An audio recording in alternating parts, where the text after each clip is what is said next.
Today's story is called The Little Red Hen. Now, some of you may have heard this story before. That's great because we can work on practice retelling what happened in the beginning, the middle, and in the end. So if you look at this story, I can tell by looking at that hen, she's wearing a hat and wearing clothing, that it's going to be a fiction story. So a make-believe story, not a real story. So let's think about the characters and the setting. Remember, setting is where the story happens. And think about, what do you know about hens? Where would they usually live? Where would they be? One summer day, the little red hen found a grain of wheat. "A grain of wheat," said the little red hen to herself. "I will plant it." Oh, look, so she's going to plant some seeds, some wheat seeds. So I'm guessing, since she's a hen, it's probably happening. The setting is probably somewhere on a farm or maybe out in the country. She asked the duck, "Will you help me plant this grain of wheat?" "Not I," said the duck.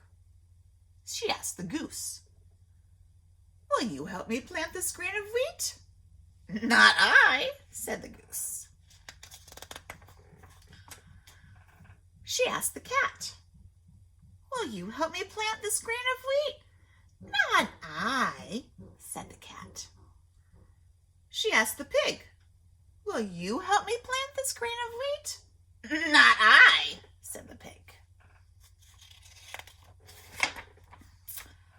"Then I will plant it myself," said the little red hen. And she did. So if we were going to retell the beginning of this story, I want to think about who the character is. And we want to use the character's name when we retell the story. So this story is about the little red hen. So if I was going to retell the beginning, the first part, that's what I just read, I could say, in the beginning, there was a little red hen. And she found a grain of wheat. She decided to plant it. She went and asked the other animals on the farm if they would help her plant it, and they all said no. So she decided to plant the wheat herself. So now we'll read the middle of the story. Soon the wheat grew tall, and the little red hen knew it was time to reap it. That means to go cut it down. "Who will help me reap the wheat?" said the hen. Let's make a prediction. Do you think the animals that she asked before to plant the wheat, do you think they'll help her reap the wheat? Make your guess. Okay, let's find out. "Not I," said the duck. "Not I," said the goose. "Not I," said the cat. "Not I," said the pig. "Then I will reap it myself," said the little red hen. And she did. She reaped the wheat, and it was ready to be taken to the mill and made into flour. "Who will help me carry the wheat to the mill?" she asked. So the animals wouldn't help her plant the seed. They wouldn't help her reap the wheat. Do you think they're going to help her carry the wheat to the mill? Yeah, I don't think so either. So right now in the middle of the story, the problem is none of the other animals will help the hen do the jobs with the wheat. They all say no. "Not I," said the duck. "Not I," said the goose. "Not I," said the cat. "Not I," said the pig. "Then I will carry it myself." And the little red hen did. She carried the wheat to the mill, and the miller made it into flour. Now, what do you think the little red hen might make with flour? If you've ever baked anything before, you might know that flour can be turned into bread. You can make muffins. You can make cookies and cakes. You can make lots of things that take flour. Let's find out. When she got home, she asked, "Who will help me make the flour into dough?" Can you guess what the animals are going to say? "Not I," said the duck. "Not I," said the goose. I, said the cat. Not I, said the pig. Then I will make the dough myself, said the Little Red Hen. And she did. Soon the bread was ready to go into the oven. Who will help me bake the bread? Asked the Little Red Hen. Oh, no. Do you think any of the animals will decide to help her bake it? Not I, said the duck. Not I, said the goose. Not I, said the cat. Not I, said the pig. Now look at what they're doing. Do they look like they're doing important things that they couldn't stop to help the Little Red Hen? Or does it look like they're doing things that maybe are just for fun, for playing? It looks like the duck and the goose, this one has a sword and this one has a broom, and so they're playing swords with those. And it looks like the pig is playing the fiddle and the cat is dancing. So do they have really good reasons for not being able to help the Little Red Hen? No, they don't have very good reasons for not being able to help.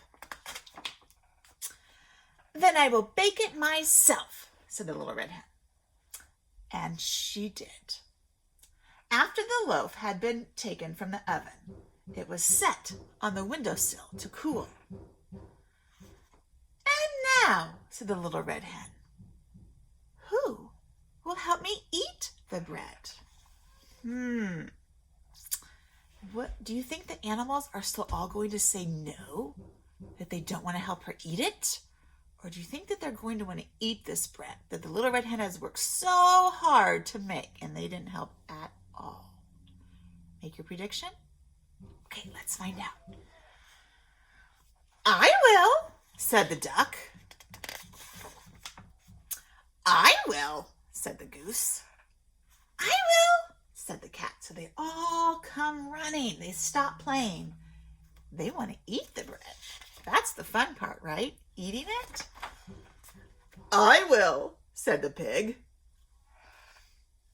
Now, do you think the Little Red Hen should share her bread with all the animals when they wouldn't help her do any of the jobs to make the bread?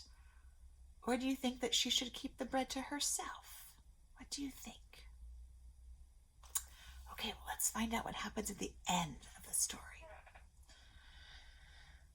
No, I will eat it myself, said the Little Red Hen, and she did. So she didn't share it. Do you think that was the right thing to do, since they didn't help her make any of it? And there she is. She is tired out from all the work it took to make that bread. So in the ending of the story, we could say that the Little Red Hen asked the animals if they wanted to help her eat it, and they all said they wanted to help her eat it. But she decided not to share it with them because they hadn't helped her make the bread. So we worked a little bit last week on why does an author write the story? What do you think the author wanted us to learn from this story? Why do you think the story was written? So we think about what the little hen did and what the animals did. Can you think of a time when mom or dad asked you to help do something and you were in the middle of playing with your Legos or you were playing a video game? You said, no, I can't. I'm too busy. And then they said, oh, well, do you want to, maybe they were making dinner and they asked you to help you make dinner. And you said, no, you're too busy. But then, would you want to eat the dinner when it was time to eat? Yeah, so maybe the author wants us to think about, if you want to have part of whatever is being made, whatever they're asking you to do, and you want to be able to enjoy that, then you better think about helping when they ask you to help. Okay, so we worked on beginning, middle, and end with the characters, the problem, and the solution. Now, tomorrow, I'm going to have you listen to another story about a little red hen, but the story is a bit different. All right, thanks for watching.